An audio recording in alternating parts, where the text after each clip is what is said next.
Vamos lá, esse é o Correspondente Médico. Lembrando que você também pode participar conosco usando a hashtag Correspondente Médico no Twitter ou pelo Instagram da CNN Brasil. Dr. Fernando Gomes já está conosco. Dr. Fernando, muito bom dia para o senhor. Obrigado para você também, Stephanie Alves. E vamos trabalhar? Vamos trabalhar. Nosso primeiro assunto de hoje, primeiro de muitos assuntos que temos por aqui hoje, é o benefício dos exercícios físicos para a saúde mental. Doutor Fernando, confesso que caiu aí, na minha mão, um assunto que adoro, não coincidência, tá? Uma pesquisa feita por uma universidade na Suécia avaliou qual a intensidade de exercício que é ideal para ajudar no controle da ansiedade. É isso, hein? Exercício físico no controle da ansiedade. Quase 300 pacientes participaram desse estudo e eles foram acompanhados por cerca de 3 meses com intensidades de exercícios diferentes.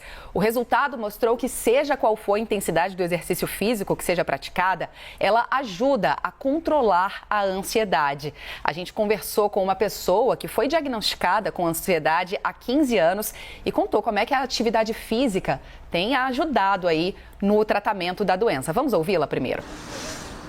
Eu percebo que os períodos de crise mais aguda que eu tive foram, de fato, períodos em que eu estava sedentária, por algum motivo. Então, hoje em dia, para mim é essencial incluir atividade física, seja na academia ou fazendo algum treino aqui em casa mesmo, todos os dias ou que seja 5 vezes na semana. Isso mantém o meu humor mais elevado e também a ansiedade controlada para que eu não desencadeie novas crises de pânico, Então eu sinto que isso é fundamental para a minha qualidade de vida e bem-estar. Ouvimos aí, portanto, o relato de uma paciente, doutor Fernando? Agora eu vou trazer também o relato de um especialista, de um médico do esporte, o Walid Nabil. Ele contou por que os exercícios fazem bem para a nossa saúde mental também. Vamos ouvi-lo. Praticar exercício físico na rotina faz com que o corpo libere neurotransmissores como serotonina e endorfina, que estão diretamente ligados à sensação de bem-estar, de prazer e melhora do humor. O corpo ele reage bem ao estresse, o que proporciona também relaxamento não só após o exercício físico, como também durante o dia inteiro. Melhora do sono, melhora da interação social e da autoestima, que também pode ser grandes aliados aí no combate à ansiedade. Olha, doutor Fernando, eu costumo dizer que a gente cuida do corpo fazendo exercício físico, mas quem agradece é a cabeça, E aí o relato de um médico do esporte dizendo que esse benefício, aquela sensação gostosa de bem-estar perdura, Não apenas logo nos minutos após o exercício físico, mas durante o dia, ao longo dos dias também.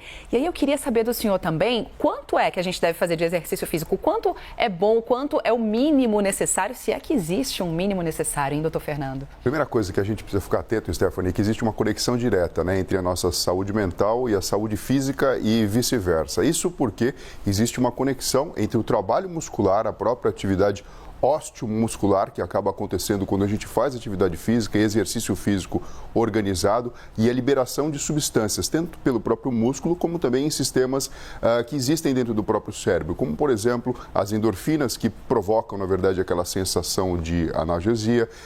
O sistema endocannabinoide, ele pode ser também acionado e assim sucessivamente. Assim como você consegue regular níveis de serotonina que implicam em circuitos que têm relação direta com o humor e também com a própria ansiedade. Agora, a sua pergunta é chave, Ok, vamos fazer atividade física. A gente sabe que sempre é bom você fazer algo que seja ponderado, pegando atividade aeróbica, que são aquelas que fazem com que a nossa frequência cardíaca aumente. Então, nadar, correr, andar uma caminhada mais vigorosa ou mesmo pedalar, treino de força e também alongamentos. Mas existe um número mágico? O que existe, na verdade, é uma orientação e a gente sabe que isso acaba tendo impacto na saúde do corpo físico e da mente, principalmente. 150 minutos por semana. Trocando em miúdos, 20 a 30 minutos por dia de atividade física. É como se a gente reservasse um período mágico para que a gente, na verdade, se dedicasse a fazer algo que é gostoso, que é necessário e, principalmente, que vai ajudar no equilíbrio da nossa mente. Pulsação acima de 120 batimentos. O que isso aqui significa? Significa que você vai colocar o seu aparelho cardiovascular para trabalhar numa intensidade um pouquinho maior do que, via de regra, a gente usa nas nossas atividades cotidianas. E com isso, Stephanie, toda essa medida, que a gente também pode chamar de medida não farmacológica, acaba acontecendo. Isso não é uma novidade do ponto de vista histórico. Se a gente pegar, por exemplo, o Instituto de Psiquiatria do Hospital das Clínicas, é um instituto que desde o começo, na sua história, tem uma quadra poliesportiva. Isso porque a gente sabe que os pacientes que estão fazendo tratamento para transtornos mentais e que fazem atividade física, além de todos os benefícios relacionados com a questão da interação social, existe também essa questão do equilíbrio neuroquímico que acaba sendo estabelecido. Então a dica fica aqui, né, pessoal? A gente precisa se movimentar. Pois é, doutor Fernando, a gente vai vendo aí esses números atrás do senhor, 150 minutos por semana com batimentos acima de 120 batimentos por minuto, né?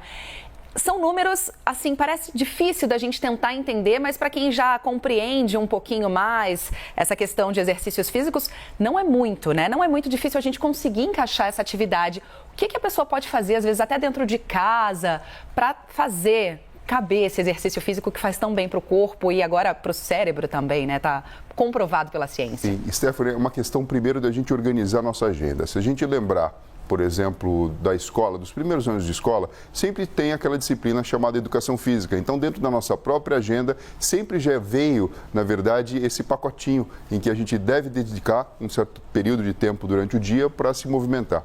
Quem está em casa pode começar fazendo uma caminhada, pulando corda, fazendo polichinelo. É lógico que se a pessoa é sedentária e nunca passou por uma avaliação médica, é importante verificar se tudo bem dela começar a fazer atividade física, mas lenta e progressivamente. E o mais importante, Stephanie, reservar aquele período de tempo e também entrar, como diz o jovem, né, na vibe daquela situação. Então, calçar um par de tênis adequado, colocar de repente um calção, uma camiseta apropriada, isso faz com que você, na verdade, já blinde aquele momento como uma situação especial e não permita que algumas interferências externas venham interromper esse momento que passa tão rápido e traz tantos benefícios para a saúde da mente. Porque essa é uma chave, às vezes, que é difícil virar, né, doutor Fernando, do sedentarismo para uma vida um pouco mais ativa. E às vezes a pessoa pode pensar que é difícil, que ela tem que começar suando horrores, fazendo aquele exercício extremamente intenso. Mas não, pode começar devagar e ir encaixando aos poucos, que é até o ideal para quem vai começar a virar essa chave, né? Sim, são pequenas escolhas, Stephanie. Por exemplo, você pode preferir subir uma escada ao invés de usar, por exemplo, uma escada rolante ou então um elevador. Você pode descer no ponto de ônibus antes da sua casa ou do destino para que você possa caminhar um pouco mais. Então, são pequenas escolhas que a gente acaba tomando e facilmente a gente vai entender o benefício que o exercício pode trazer na nossa vida.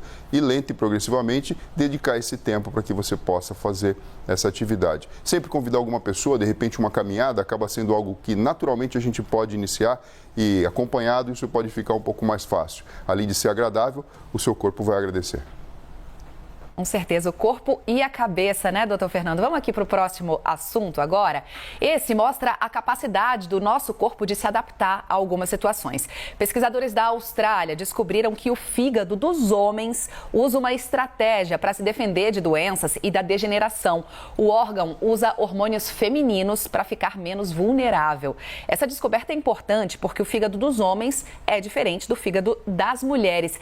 E aí, doutor Fernando, eu queria pedir para o senhor para explicar como é que esse processo acontece exatamente, esse hormônio feminino no fígado masculino e por que ele ajuda a proteger o fígado. O que há nesse hormônio feminino que faz tão bem? O que acaba acontecendo, Stephanie, é que alguns órgãos do corpo acabam respondendo de uma forma diferente às nossas diferenças hormonais, principalmente. E quando existe, na verdade, um insulto, uma injúria, ou, na verdade, uma supersolicitação do órgão, e isso foi provado tanto em camundongo como também em estudo com seres humanos, existe, na verdade, o recrutamento de um funcionamento diferente do órgão, utilizando mais o estrogênio, que acaba sendo o hormônio feminino. E com isso, na verdade, é como se ele mudasse o seu formato de trabalho e conferindo, então, uma proteção adicional. A gente precisa lembrar que o fígado é algo extremamente importante, ele funciona como um grande filtro e faz toda a liberação de substâncias e toxinas do nosso organismo. Uma pessoa com o fígado comprometido tem um problema grave de saúde. Por isso que é tão importante a gente prestar atenção em relação a isso, e isso representa um ponto a mais no entendimento do funcionamento da fisiologia do corpo humano. E aí, doutor Fernando, que tipo de doenças esse processo pode evitar no corpo masculino? Sempre que a gente tem, por exemplo, depósitos de gordura, que a gente pode falar da esteatose hepática ou algumas outras alterações do próprio fígado, a gente sabe que alterações metabólicas podem acontecer. Tem uma grande correlação com colesterol alto, com diabetes e outros problemas de saúde. Então, se eu consigo, na verdade, preservar o meu órgão, tanto com hábitos saudáveis, com atividade física e também com uma alimentação mais regrada, isso traz um benefício muito grande para a nossa vida. E é lógico, se você tem, na verdade, uma sobrecarga do fígado, antes, na verdade, de existir uma lesão, existe esse recrutamento para um funcionamento diferente.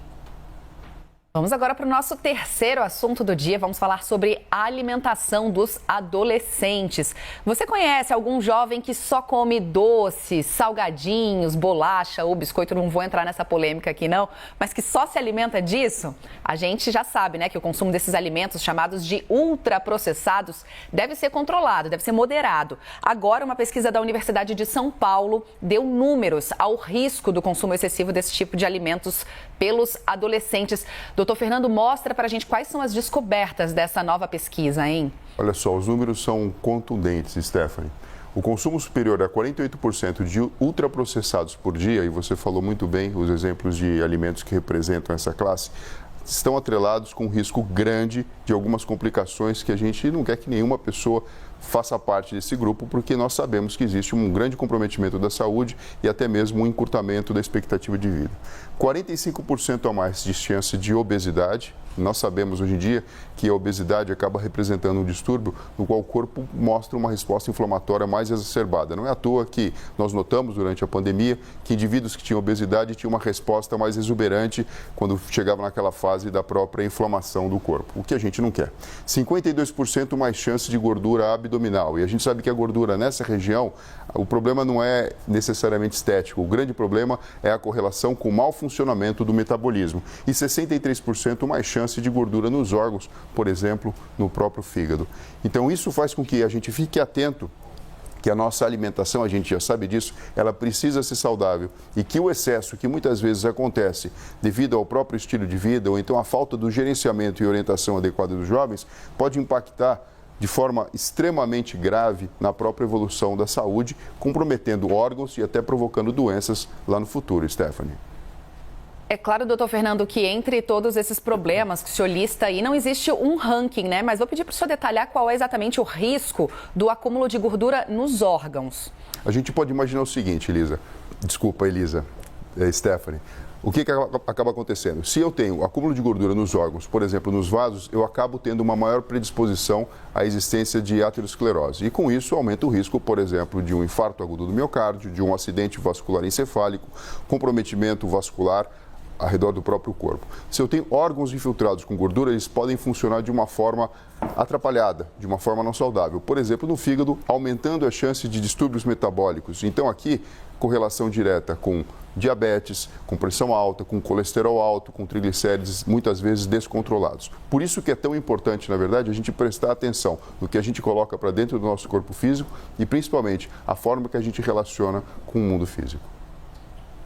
Mas, doutor Fernando, é claro que comer uma porcariazinha de vez em quando é bom, né? A gente gosta, claro, todo mundo gosta. Mas a gente tem que cortar isso da vida totalmente? O ideal é isso ou dá para consumir com equilíbrio ali, com parcimônia? Stephanie, existe 3 pilares que são fundamentais para um estilo de vida saudável. Então, repousar é extremamente importante, fazer atividade física é fundamental, mas a alimentação tem um papel preponderante porque a gente pode escolher o que vai colocar para dentro do corpo físico. Então, a primeira atenção é ficar, na verdade, ligado nesse aspecto. Dependendo da forma que você se alimenta, você fica sobrecarregando o próprio sistema metabólico do seu corpo. Então, assim, o ideal é, lógico, né? Você tem uma regra de vida mais tranquila, mais equilibrada, preservando a sua saúde. Obviamente, uma escapada aqui, uma ali, não vai trazer um problema muito grave a médio e a longo prazo. Mas a gente precisa ficar atento porque existem pessoas que têm um estilo de vida que incorporam isso. Olha só os números que a gente está falando, 48% de ultraprocessados por dia, quase metade do que o indivíduo usa para se alimentar de uma forma, na verdade, inadequada. Então, a regra é tomar cuidado com a alimentação, com atividade física, com sono reparador e principalmente, né, não colocar para dentro coisas que, em vez de te alimentar e trazer nutrientes que são fundamentais, venham atrapalhar a saúde do seu corpo físico. Exatamente, equilíbrio, né, doutor Fernando? Muito obrigada por mais um dia. Este foi mais um Correspondente Médico.